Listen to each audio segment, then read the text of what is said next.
Menteri Koordinator Bidang Hukum, HAM, Imigrasi dan Pemasyarakatan Yusril Iza Mahendra menyebut Presiden bisa saja mengeluarkan amnesti dan abolisi sebagai mekanisme memaafkan koruptor jika mengembalikan hasil korupsinya. Kata Yusril, meski Undang-Undang Pidana Korupsi menyatakan pengembalian aset tidak menghapuskan perbuatan pidana, namun Undang-Undang Dasar tahun 1945 memberi wewenang Presiden untuk memberi grasi, amnesti, dan abolisi untuk tindak pidana apapun. Presiden bisa memberikan grasi dengan meminta pertimbangan Mahkamah Agung, sementara untuk amnesti dan abolisi, Presiden meminta pertimbangan DPR. Jikalau ada koruptor mengembalikan aset dan diberi abolisi, putusannya akan diterbitkan dalam bentuk kepres.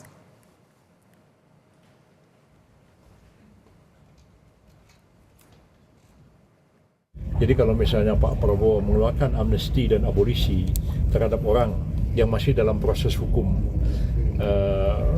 diduga melakukan korupsi atau orang yang sudah divonis bersalah melakukan korupsi, Presiden bisa memberikan abolisi, bisa juga memberikan abolisi jadi perkaranya tidak dituntut, atau Presiden memberikan amnesti sedang sidang ataupun diadili ataupun juga tidak akan dituntut. Itu bisa terjadi. Jadi kalau itu dilakukan, maka ketentuan tentang bahwa meskipun mengembalikan kerugian negara tidak menghapuskan sifat pidananya, itu kalau diberikan abolisi amnesti, ya perkara itu selesai. Nah, lebih tinggi itu UUD 45 sumbernya. Di depan mahasiswa Indonesia di Kairo, Mesir, Presiden Prabowo Subianto melempar gagasan memaafkan koruptor yang mau tobat dan mengembalikan hasil korupsinya. Kata Prabowo, nanti akan diatur mekanisme pengembaliannya, termasuk secara diam-diam. Memberi kesempatan untuk tobat. Hai para koruptor atau yang merasa pernah mencuri dari rakyat, kalau kau kembalikan yang kau curi, ya mungkin kita maafkan. Tapi kembalikan dong. Nanti kita beri kesempatan cara mengembalikannya bisa diam-diam supaya nggak ketahuan. Mengembalikan loh ya, tapi kembalikan. Pakar Hukum Tata Negara sekaligus mantan Menko Polhukam Mahfud MD mengapresiasi niat Presiden Prabowo mengatasi masalah korupsi. Namun, ia menyaksikan transparansi dan akuntabilitas pertanggungjawabannya jika gagasan memaafkan koruptor dengan mengembalikan hasil korupsi direalisasikan. Tetapi menurut saya itu berisiko ya.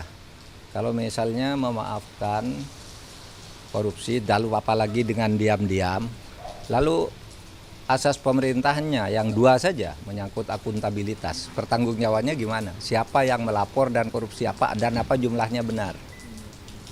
Lalu asas transparansi juga bagaimana?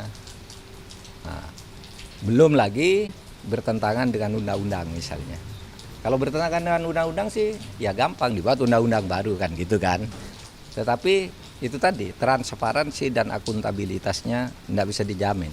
Dan belum tentu orang mengaku juga korupsi kan.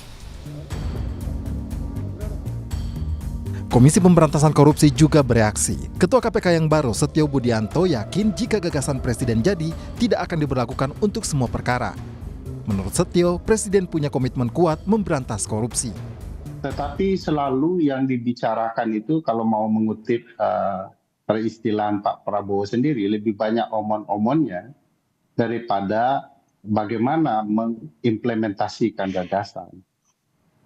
Sekarang diminta para koruptor mengaku mengembalikan seluruh keuangan negara, lalu kemudian mereka diampuni. Kan ini sebenarnya gagasan dan konsep perampasan aset sebenarnya. Tapi undang-undang perampasan aset tidak masuk prolegnas gitu ya. Jadi antara apa yang dibicarakan dengan fakta itu tidak sinkron.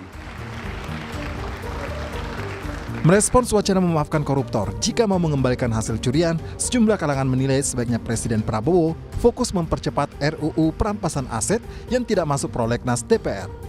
Tim Liputan, Kompas TV.